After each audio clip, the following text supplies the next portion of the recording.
Hello everyone, आज हम लोग बात करेंगे वर्बल रीजनिंग में डाटा सफिशिएंसी के बारे में। So let's get started. Verbal reasoning में डाटा सफिशिएंसी एक बहुत ही इंपॉर्टेंट टॉपिक है और ये वीडियो पार्ट 1 है डाटा सफिशिएंसी के ऊपर। इससे पहले वर्बल रीजनिंग में हम लोग काफ़ी वीडियोस देख चुके हैं, जैसे कि नंबर सीरीज़, लेटर सीरीज़ और उसके बाद analogies, logical sequence of words, blood relations और डाटा सफिशिएंसी इस वीडियो में हम लोग देख रहे हैं। तो डाटा सफिशिएंसी क्या होता है, किस तरीके से क्वेश्चंस इसके ऊपर पूछे जाते हैं, उसके बारे में हम इस वीडियो में बात करेंगे। तो जैसे कि आप इस पिक्चर में भी देख सकते हैं, डोंट्स और डूज ऑफ डाटा सफिशिएंसी। तो जब भी हम डाटा सफिशिएंसी के बारे में बात करते हैं तो दो चीज़ें हमेशा याद रखनी है आपको। वो है कि जब भी क्वेश्चन आता है डाटा सफिशिएंसी के ऊपर, उसमें कुछ भी आपको एज्यूम नहीं करना है, पहली बात। दूसरी बात, आंसर सोल्व नहीं करना है। ये अब आप सोचेंगे कि ये कैसी बात हो गई कि क्वेश्चन में आंसर सोल्व नहीं करा, पर इसकी लाइन का मतलब क्या है मैं आपको वीडियो में समझाऊंगा और आपको अंत तक ही समझ में आएगा सही से, क्योंकि इसमें क्वेश्चन जब आप करोगे तब जाके सही से समझ में आएगा। और करना क्या है डाटा सफिशिएंसी में, हमेशा जब आप क्वेश्चन सोल्व कर रहे हो दो चीज़ें याद रखनी है। एक तो एलिमिनेशन यूज़ करें लाइंस के लिए, स्टेटमेंट्स के लिए, और टाइम का बहुत ज़्यादा ध्यान रखें। ये बहुत इंपॉर्टेंट चीज़ें हैं। तो अब बात करते हैं डाटा सफिशिएंसी के बारे में। So introduction to data sufficiency. Data sufficiency means candidates need to find whether the given data which is the statement is are sufficient to find the answer or not। तो simple सी definition क्या है कि क्या हम data जो हमें given है, दिया हुआ डाटा है, उससे हम आंसर ढूंढ सकते हैं या नहीं। या थोड़ा और बेसिक वे में अगर हम कहें तो डाटा सफिशिएंसी का मतलब क्या होता है, डाटा सफिशिएंट है या नहीं। सिंपल सा मतलब है कि हमारे पास सफिशिएंट डाटा है या नहीं प्रॉब्लम सॉल्व करने के लिए। अब वो जो डाटा है वो हमें स्टेटमेंट्स की फॉर्म में गिवन होगा एक क्वेश्चन को बनाने के लिए। तो यही आपको बताना है, सिर्फ आपको इतना ही बताना है। यहाँ ध्यान रखें कि डाटा सफिशिएंसी का मतलब सिर्फ ये है कि डाटा सफिशिएंट है या नहीं। आपको आंसर नहीं निकालना है, कोई नहीं पूछेगा आंसर, सिर्फ ये पूछेंगे कि निकाल सकते हो या नहीं डाटा से। तो अभी शायद समझ में ना आ रहा हो तो हम आगे चलते हैं इस वीडियो में, उसे और क्लियर समझ में आएगा। Data sufficiency questions in logical reasoning comprise a few conditions and candidates need to analyze which of the given condition may help get an answer or solution to the question। तो कुछ conditions दी जाती हैं data sufficiency की questions में, और logical reasoning का बहुत ही important part है, क्यों मैं अभी आपको आगे बताता हूँ। कैंडिडेट्स को अपनी कंडीशंस का ध्यान रखना है क्वेश्चन में जो दी गई है, और उसके हेल्प से आपको बताना है कि आप आंसर निकाल सकते हैं या नहीं। जो क्वेश्चंस होते हैं वो मोस्टली पूछे जाते हैं आपकी लॉजिकल और एनालिटिकल स्किल्स पता लगाने के लिए। एक ध्यान रखना यह है कि 4 से 5 डाटा सफिशिएंसी क्वेश्चंस आस्क किए जाते हैं रीजनिंग एबिलिटी सेक्शन में, and candidates can easily score well in such questions. तो मोस्ट स्कोर, जितना भी ज़्यादा आप स्कोर कर सकते हैं इन क्वेश्चंस में करें। मैं आपको बता रहा हूँ, इस वीडियो देखने के बाद आप जब अपना नेक्स्ट रीजनिंग एबिलिटी का पेपर देंगे, जिसमें आप कोई भी गवर्नमेंट एग्ज़ाम का पेपर हो, कोई भी एंट्रेंस एग्ज़ाम का पेपर हो, कोई प्लेसमेंट प्रिपरेशन हो, प्लेसमेंट प्रिपरेशन में 4 से 5 क्वेश्चन इसमें आ जाते हैं अगर बड़ा पेपर है तो। अगर हाँ पेपर में कम क्वेश्चन है तो ऑब्वियसली बात है कि 4 से 5 क्वेश्चन नहीं आएंगे। मान लीजिए 30 ही क्वेश्चन है पेपर में तो 4 से 5 नहीं आएंगे, पर अगर मान लो पेपर बड़ा है, 3 घंटे का पेपर है, 1.5 घंटे का पेपर है, तो क्वेश्चन आ सकते हैं इसके ऊपर। तो वहाँ पर हमें इसका ध्यान रखना है कि जब पेपर मिले आपको चुन चुन के छांट के देख लेना कि डाटा सफिशिएंसी क्वेश्चन कहाँ पे है, उसको पहले से पहले सोल्व करो इस वीडियो को देखने के बाद, क्योंकि इस वीडियो में आपको बिल्कुल क्लियर अंडरस्टैंडिंग हो जाएगी कि आपको सोल्व करने कैसे हैं क्वेश्चन। तो इसलिए बहुत स्कोरिंग है ये, बस मैं बताना चाहता हूँ आपको, काफ़ी स्कोरिंग है, इसलिए इस पर बहुत ध्यान दें आप। तो अब बात करते हैं कि क्या पैटर्न और क्या फॉर्मेट होता है डाटा सफिशिएंसी के ऊपर जो रीजनिंग क्वेश्चंस होते हैं। सो इन रीजनिंग क्वेश्चंस में हमारे पास क्या होता है, हर एक क्वेश्चन फॉलोड करता है बाय 2 स्टेटमेंट्स नंबर 1 एंड 2। तो इन जनरल की बात मैं कर रहा हूँ, इसमें 3 स्टेटमेंट्स भी आ सकते हैं, कुछ में 4 भी आ सकते हैं, तो इन जनरल 2 स्टेटमेंट्स होते हैं, तो इसीलिए ये कह रहा हूँ। You are required to analyze the data of both the statements and decide whether the statements are sufficient to answer the question or not. So after analyzing, you have to choose the appropriate answer out of 4 answer choices which are as follows. तो मान लीजिए आपके पास choices ऐसी आ जाती हैं, ये options हैं, मैं directly बता रहा हूँ आपको, A, B, C, D और 5 options आ सकते हैं। तो इसमें भी आपको बताता हूँ आंसर कैसे बताना है आपको, कुछ इस तरीके से। अगर एक ऑप्शन ये है कि आपके पास डाटा दिया है एक स्टेटमेंट 1 में, एक स्टेटमेंट 2 में, तो 2 स्टेटमेंट्स हैं, 1 और स्टेटमेंट 2। तो अगर statement 1 alone is sufficient to answer the question, आपके पास पहले तो क्वेश्चन है, क्वेश्चन में कुछ पूछा गया, फिर डाटा गिवन है, तो क्या आप अगर खाली स्टेटमेंट 1 से ही डाटा बता पा रहे हैं बट स्टेटमेंट 2 से नहीं खाली बता पा रहे हैं जो डाटा स्टेटमेंट 2 में है, तो ऑप्शन ए सही होगा। पर अगर आप स्टेटमेंट 2 से ही सिर्फ आंसर बता पा रहे हैं, आपको स्टेटमेंट 1 की ज़रूरत नहीं है, फिर स्टेटमेंट 1 अकेला कुछ नहीं कर सकता, आंसर नहीं बता सकता, तो आप बी ऑप्शन देंगे।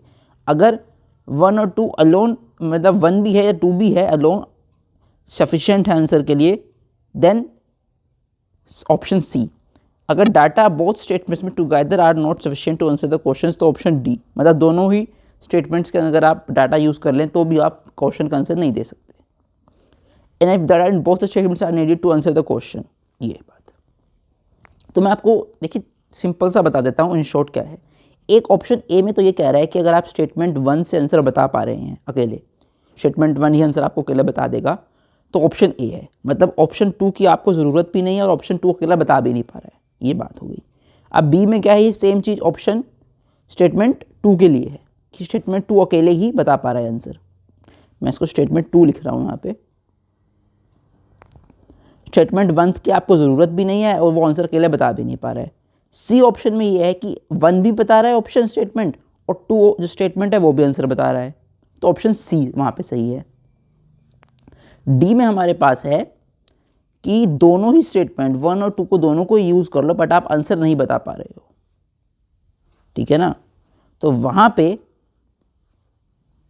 डी आएगा, ये डी के लिए। फिर ई के लिए क्या है हमारे पास, दोनों ही स्टेटमेंट ज़रूरी है, मतलब 1 भी और 2 भी, दोनों ज़रूरी हैं, दोनों यूज़ करनी है, तब जाकर आंसर आ रहा है। एक तो है कि एक से आ रहा है, एक से आ रहा है, दोनों ही से ही नहीं आ रहा है, दोनों से आ रहा है, और दो इससे भी आ रहा है, इससे भी आ रहा है।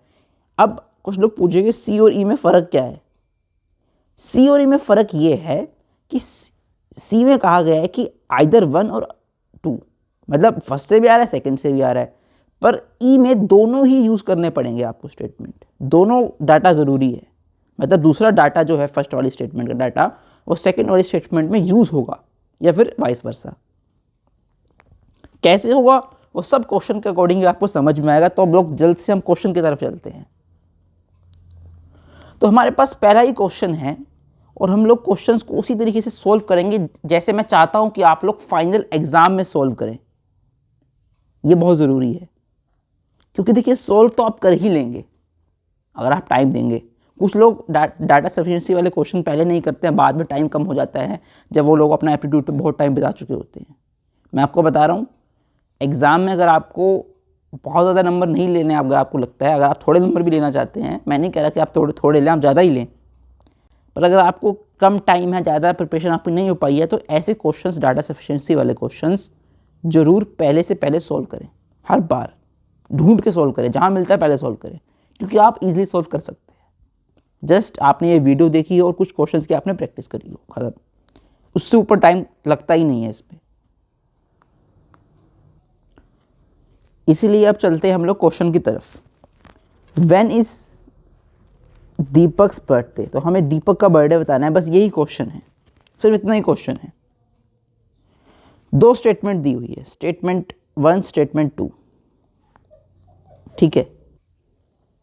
पहली स्टेटमेंट क्या है, Deepak's mother was born on 22 May 1970। Deepak is 28 years younger than his father. तो अब 2 स्टेटमेंट्स हैं हमारे पास, हमें क्या बताना है, दीपक का बर्थडे, ये हमें बताना है। हमें गिवन क्या है, मदर का हमारे पास बर्थडे गिवन है। फादर से क्या रिलेशन हमें पता है कि 28 साल दीपक छोटा है, मतलब सीधी सी बात है, फादर की जो कहीं ना कहीं जो मैरिज हुई होगी उसके बाद दीपक तब पैदा हुआ होगा जब वो 28 साल के होंगे, अगर हम देखें तो इस तरीके से भी हम समझ सकते हैं। अब फादर और मदर की हमें मैरिज की कुछ नहीं बड़ी डिटेल्स हमें नहीं पता है, मदर से दीपक कितना छोटा है ये भी नहीं पता है, फादर और मदर के बीच के बारे में हमें कोई रिलेशन नहीं है। तो देखो अब ध्यान से ऑप्शंस देख लेते हैं हम लोग। Statement 1 is alone is sufficient, नहीं। क्या स्टेटमेंट 1 से हम बता पा रहे हैं कि दीपक का बर्थडे कब है? बिल्कुल नहीं बता पा रहे हैं। हमें क्या पता, हमें तो सिर्फ मदर्स की डेट पता है, तो यहां से हम लोग नहीं बता पा रहे, तो ये गलत है। स्टेटमेंट 2 अलोन इज सफिशिएंट, क्या स्टेटमेंट 2 सफिशिएंट है? नहीं, हमें तो बस यही पता है कि 28 साल छोटा है अपने फादर से, पर हमें एग्जैक्ट बर्थडे थोड़ी पता है कब है, तो ये भी गलत हो गया। इसका मतलब statement 1 alone is not sufficient, वो भी सही है, वो भी गलती है। मतलब statement 2 alone is not sufficient, ये दोनों स्टेटमेंट्स ही गलत हैं, फर्स्ट और 2। आइदर स्टेटमेंट 1 और 2 इज सफिशिएंट, आइदर या तो 1 है या 2 है, कुछ भी इसमें से हम पता नहीं लगा पा रहे हैं, तो ना तो फर्स्ट है ना ही सेकंड है। Data in both statements together are not sufficient, ये ऑप्शन सही है, हम नहीं बता पा रहे हैं, दोनों में सफिशिएंट डाटा नहीं दिया है। बोथ 1 और 2 आर नीडेड, दोनों नीडेड हैं पर फिर भी आंसर तो फिर भी नहीं आ रहा है, तो ये भी गलत हो गया। तो यहाँ से आंसर हमारे पास ये बना, अगर हम लोग आंसर की बात करें तो आंसर हमारे पास ये बना, जो कि ऑप्शन हमारे पास होगा A B C D E. तो option D is the right answer, और वो हमारे पास है आंसर डी। तो answer D is right answer है हमारे पास। एक्सप्लेनेशन में हम कह सकते हैं even from both the statements together we can not find Deepak's birthday, so neither 1 और 2 इज सफिशिएंट, ना तो फर्स्ट सफिशिएंट हुई ना ही सेकंड सफिशिएंट हुई, तो ये है। तो मतलब इस स्टेटमेंट को अगर आप चाहें तो आप ऐसे भी लिख सकते हैं, नाइदर 1 और 2 आर सफिशिएंट, ना तो फर्स्ट सफिशिएंट है ना ही सेकंड सफिशिएंट है। तो ये आंसर यहाँ से हमारे पास आ गया। तो सिंपल सा ही है, इतना टाइम बल्कि मैंने बिल्कुल इस पर लगाया, पर इतने टाइम की भी ज़रूरत नहीं थी। आप सिंपल देखते हैं तो आंसर हमें नहीं निकालना है कि हमें दीपक का बर्थडे नहीं निकालना है, हमें सिर्फ ये बताना है कि इन दोनों स्टेटमेंट्स से हम लोग आंसर बता सकते हैं या नहीं। तो नहीं बता सकते हैं, सिंपल सा, तो ऑप्शन डी सही इज द राइट ऑप्शन। तो अब सेकंड क्वेश्चन की तरफ चलते हैं। सेकंड क्वेश्चन में हमसे क्या पूछा गया है, इसमें हमें दिया है how is X related to Y. तो मैं आपको पहले ही बता देता हूँ कि ये मोस्ट कॉम्प्लिकेटेड और कंट्रोवर्शियल क्वेश्चन है। थोड़ा इसको अलग तरीके से भी पूछा जाता है कई बार, तो है तो खैर मेन चीज़ ये वही है, थोड़ा बहुत इसमें वैल्यूज़ चेंज कर देते हैं, पर बहुत टिपिकल क्वेश्चन है ये। कंट्रोवर्शियल और कॉम्प्लिकेटेड क्यों है वो मैं आपको बताता हूँ, क्योंकि इसमें समझना पड़ेगा आपको अच्छे से, बहुत ज़्यादा। 2 स्टेटमेंट्स दी गई हैं, उसके बाद जो ऑप्शंस हैं A B C D E, तो ऑप्शंस लगभग वैसे से ही हैं, कोई ख़ास फ़र्क नहीं है, ऑप्शंस वैसे ही आते हैं हर बार जनरली। जो स्टेटमेंट फर्स्ट है वो हमारे पास है y and z are children of D who is wife of X. Our sister X is married to Y's father. अब देखते हैं, अब सबसे पहले स्टेटमेंट 1 की बात करते हैं। एक एक चीज़ इसमें हम लोग ध्यान से पढ़ते हैं। हमसे पूछा गया कि X और Y की रिलेशन क्या है, ये हमसे पूछा गया है। स्टेटमेंट 1 में हमें बताया गया है कि Y और Z है वो D के चिल्ड्रन हैं, ये हमें कहा गया है। तो y तो एक मतलब हमें मेन मतलब तो हमें y से है, और ये कहा गया है कि जो d है वो y x की वाइफ है, तो ये क्या है x की वाइफ, तो ये वाइफ हुआ, ये हस्बैंड हुआ। तो यहाँ पे हमारे पास x जो है वो y का फादर हुआ स्टेटमेंट 1 के अकॉर्डिंग। स्टेटमेंट 2 में हमें क्या पता चलता है वो देखते हैं। स्टेटमेंट 2 में कहा गया आर सिस्टर एक्स, मतलब जो आर की सिस्टर है अगर हम देखें तो वो एक्स है, तो यहाँ पे एक्स को फीमेल बताया गया है। यहाँ पे हस्बैंड है तो फादर है वाई का, तो वो मेल है, ये ध्यान रखने वाली बात है। यहाँ पे फीमेल बताया गया है, तो जो एक्स है वो क्या है, वाई's फादर। आर की जो सिस्टर एक्स है वो क्या है, वाई की फादर से, oh sorry, sister X is married to Y's father, तो एक्स जो है वो मैरिड है वाई's के फादर से। तो मान लीजिए हम फादर को यहाँ पे हम लोग मान लेते हैं, अभी मैं यहाँ पे फादर को मान लेता हूँ एफ, तो मतलब वाई जो है उसके फादर एफ हैं, प्लस एक्स क्या है यहाँ पे, वाइफ है एफ की, मतलब वाई की क्या हुई, मोम। तो एक स्टेटमेंट में हम लोग कह रहे हैं कि जो एक्स है वो वाई के फादर हैं, एक तरफ हम कह रहे हैं कि जो एक्स है वो मदर हैं वाई की। स्टेटमेंट 2 में अलग है, स्टेटमेंट 1 में अलग है, ये एक ध्यान रखने वाली बात है, दोनों स्टेटमेंट अलग कह रहे हैं बात। तो ये भी बहुत इंपॉर्टेंट क्वेश्चन इसलिए बन जाता है कि दोनों में हमें रिलेशन पता चल रही है, दोनों ही हमें रिलेशन दे रहे हैं। तो इस क्वेश्चन में ना तो फर्स्ट ऑप्शन सही हुआ, ना ही सेकंड, ना ही थर्ड ऑप्शन हो सकता है सही है, डी भी सही नहीं है, ई भी सही नहीं है। ऑप्शन सही कौन सा है हमारे पास, सी ऑप्शन। अब कारण क्या है, कारण ये है कि आइदर 1 सही होगा या 2 सही होगा, दोनों ही सही हैं, बोथ 1 और 2 सही नहीं हो सकते। अब ये बात है कि ऑप्शन ई सही क्यों नहीं हो रहा, ये भी एक क्वेश्चन आप लोग पूछ सकते हो। तो उसका आंसर सिंपल सा यही है, अगर आप पूछना चाहते हैं तो कमेंट में पूछ सकते हैं या आप वीडियो पोस्ट कर सकते हैं, थोड़ी देर सोचे और मैं आपको फिर आंसर देता हूँ।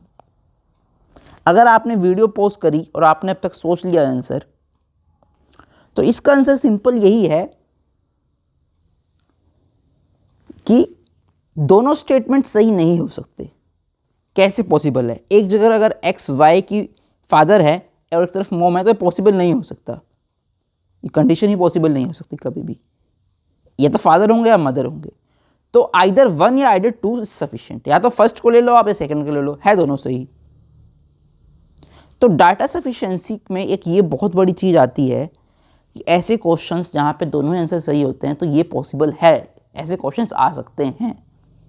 काफ़ी लोग ऐसे क्वेश्चन कभी ट्राई ही नहीं करते हैं और वो कहते हैं कि यार ये कैसा क्वेश्चन आ गया। तो इसीलिए मैंने इस पर इतना टाइम दिया ताकि आप समझ पाएँ, और इसका सही आंसर यही है, option C is right answer. First from 1 we conclude that Y is child of D who is wife of X, so X क्या है, वाई इज फादर।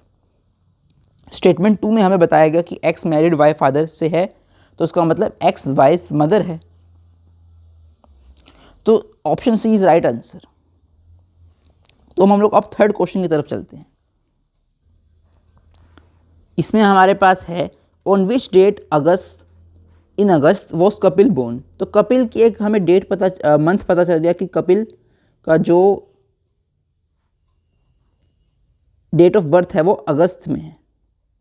तो अगस्त में अगर ये है तो स्टेटमेंट्स हमारे पास 2 दी गई हैं, वो है Kapil's mother remembers the Kapil was born before 19th but after 15th, मतलब 15 से 19 के बीच में, ये अगस्त महीने की बात है। तो इसमें आ गए 16, 17 और 18, ये डेट्स आ गई इसमें।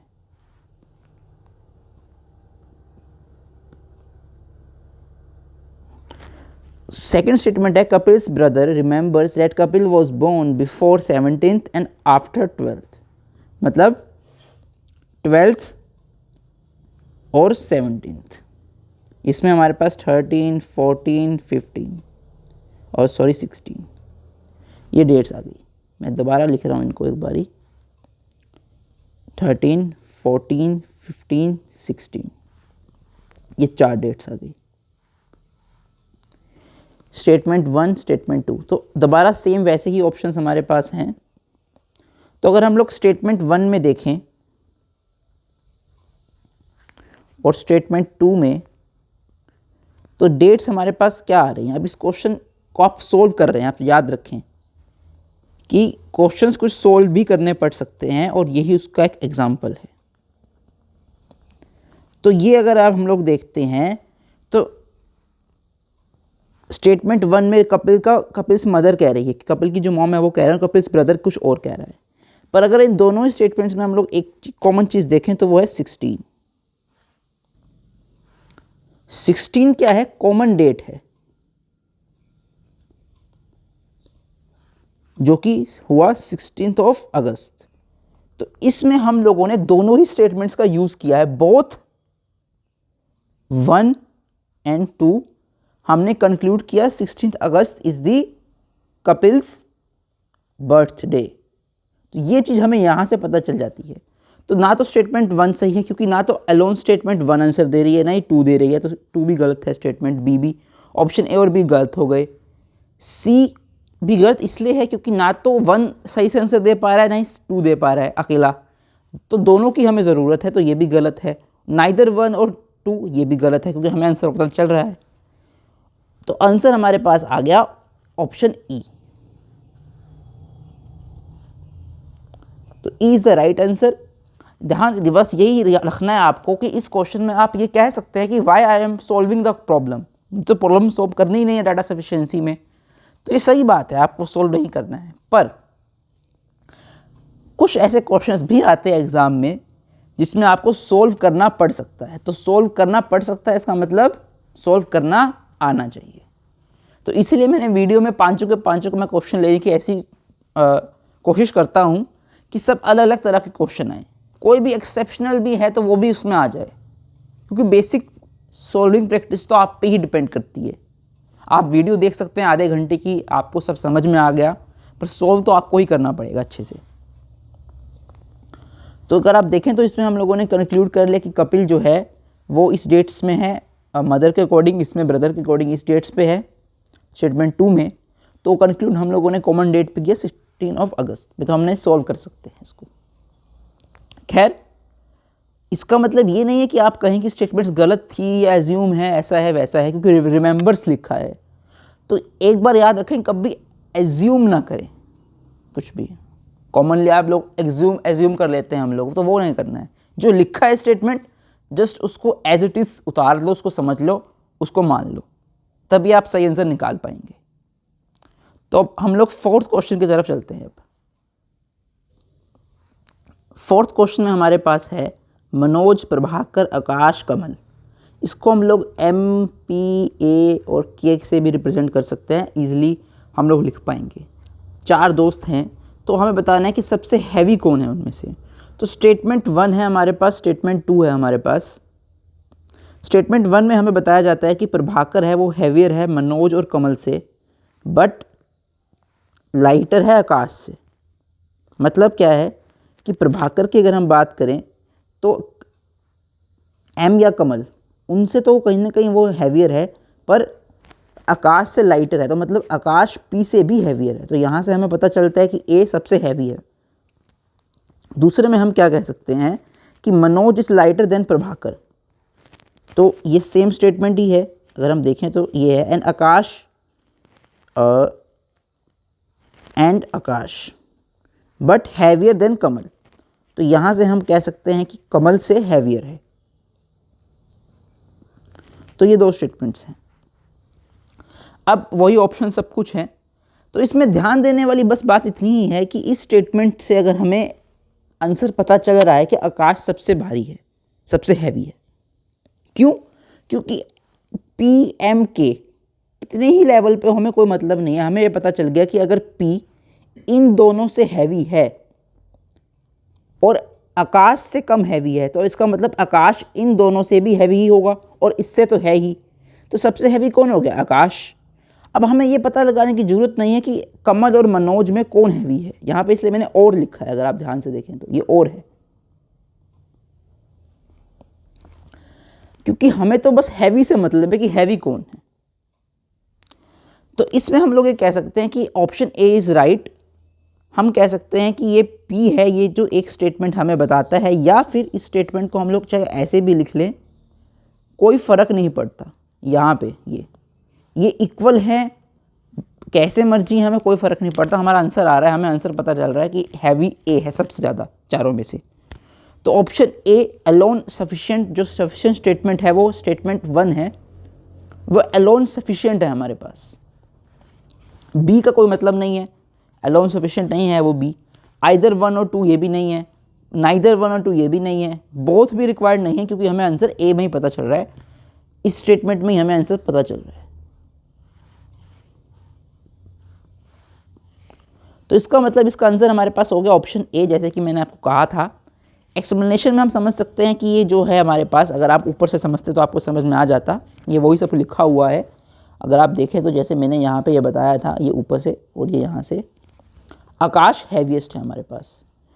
पी में अगर हम बात करें, स्टेटमेंट 2 से हम बात करें, तो यहाँ पे हमारे पास आइदर आकाश और प्रभाकर पता चलता है, तो हमें वो तो पता लगाना ही नहीं है कि आइदर में नहीं चाहिए हमें आंसर कि या तो आकाश हैवी है या फिर प्रभाकर है, हमें तो डायरेक्ट आंसर चाहिए कि भाई हैवी कौन है, एक ही हैवी है, वो बता दो कौन है, वो है आकाश, जो कि स्टेटमेंट 1 हमें बता रही है।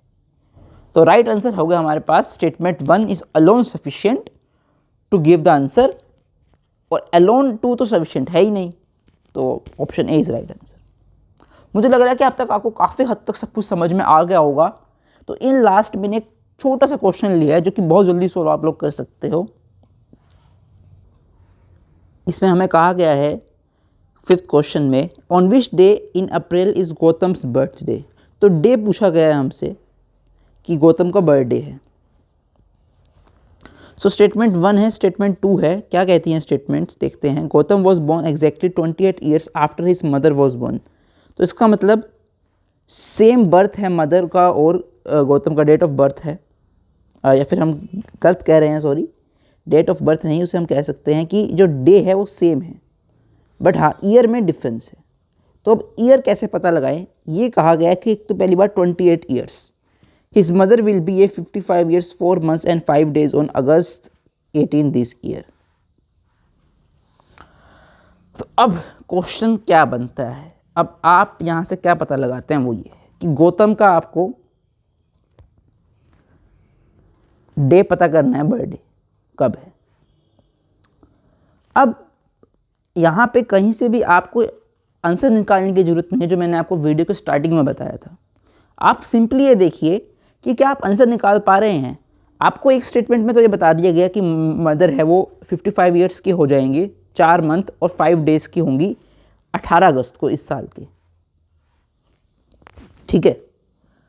तो फिर इसका मतलब क्या हुआ कि आपके पास 55 में से आप माइनस कर सकते हैं 28 एज निकालने के लिए, 4 मंथ 5 डेज भी आप माइनस कर सकते हैं। तो इसका मतलब दोनों ही स्टेटमेंट आपके लिए यूजफुल हैं, फर्स्ट भी सेकंड भी। अब इसके बाद आपको निकालने की ज़रूरत नहीं है कि आंसर क्या आएगा, you don't need to find the answer. आपको इतना पता है कि आप आंसर निकाल लेंगे, तो कहीं से भी आपको इन सब में ऑप्शन निकालने को कोई नहीं कह रहा है। इसका मतलब क्या हुआ कि यहाँ पे आप अपना टाइम सेव कर सकते हैं। तो इसका राइट आंसर ना तो फर्स्ट हुआ, ना ही बी ऑप्शन, ना ही सी, ना ही D, option E is right answer. Why? क्योंकि दोनों ही स्टेटमेंट्स आपको रिक्वायर्ड है आंसर निकालने के लिए, तो यही इसका राइट आंसर है।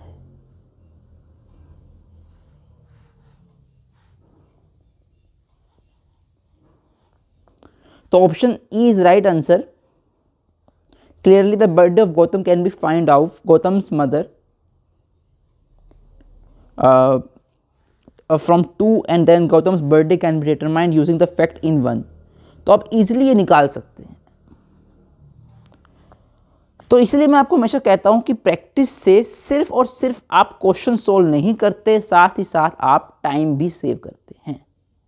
सिर्फ क्वेश्चन सोल्व नहीं करना है, आपको अपना टाइम भी बचाना है। मैं आपको बता रहा हूं कि एप्टीट्यूड में मोस्टली जो लोग अच्छा स्कोर करते हैं वो इसलिए नहीं करते क्योंकि उनके क्वेश्चन सही वो सोल्व कर पाते हैं। इसलिए करते हैं वो अच्छा स्कोर कि वो मैक्सिमम क्वेश्चन ट्राई कर पाते हैं, टाइम दे पाते हैं और वो आंसर सही निकाल पाते हैं ऑब्वियसली। क्योंकि अगर आप मैक्सिमम लोग देखेंगे जिनकी प्रैक्टिस कम होती है वो लोग आप पूरा पेपर ट्राई नहीं कर पाते हो। डाटा सफिशिएंसी के क्वेश्चन लोग छोड़ देते हैं कि भाई लंबा क्वेश्चन नहीं है।